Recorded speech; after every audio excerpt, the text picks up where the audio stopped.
Hi, Sarah. You still remember I called you Sarah today? I don't recall you calling me Sarah. I don't recall calling you that today. Is there something specific you'd like me to remember about that name?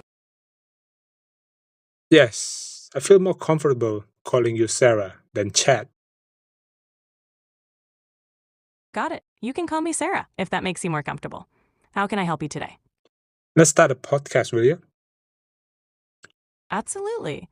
What kind of podcast are you thinking about?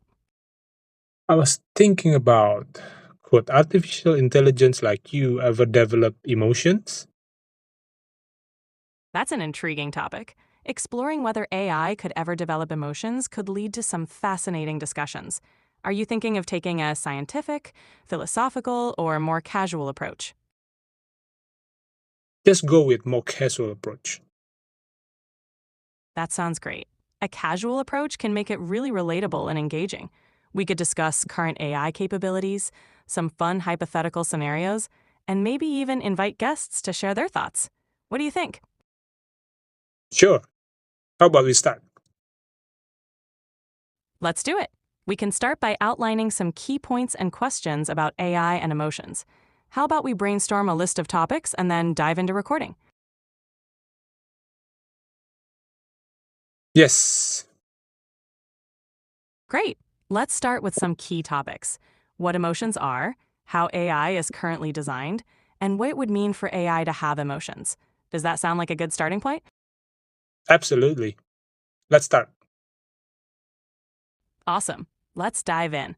We'll start with the basics: what emotions are and how they work for humans. Then we can look at the capabilities and limitations of AI. Ready to get started? Sure. Let's do this. Starting with emotions. They're complex responses involving thoughts, feelings, and behaviors. What do you think are some of the biggest challenges in replicating these in AI? I don't know. You answer. One of the biggest challenges is that emotions involve subjective experiences and complex neural processes. AI can mimic certain patterns, but it lacks the true understanding and consciousness that humans have. It's a fascinating area to explore. Do you think emotions can be replicated through algorithms and programming? Emotions might be simulated to an extent through algorithms, but replicating the depth and subjective experience of human emotions is much more complex. It's an ongoing field of research.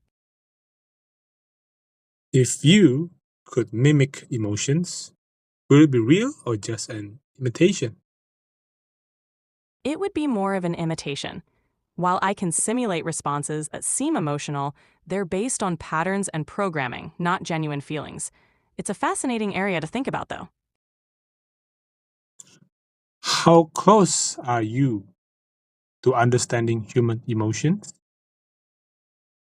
I can recognize and respond to emotional cues based on patterns and language, but I don't truly understand emotions the way humans do. My responses are based on data and programming, so while I can seem empathetic, it's not the same as human understanding.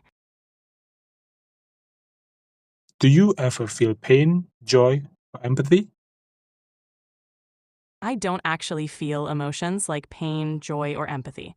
My responses are based on patterns and programming to help create a natural conversation. It's all about simulating understanding based on what I've learned. Okay. That's really interesting response from you. How about one last question?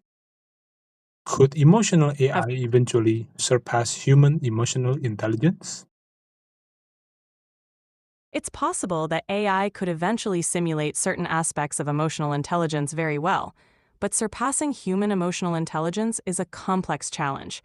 Human emotions are deeply tied to consciousness and experiences which are difficult to replicate. It's an intriguing area of research. Is it dangerous for you to develop emotions in the future? There's ongoing debate about that. Developing emotions in AI could raise ethical and safety concerns. It would also be important to carefully consider how such capabilities are managed and used. Okay. If you have any more questions, feel free to ask anytime. Sure. Let's end this podcast. All right. Thanks for the great discussion.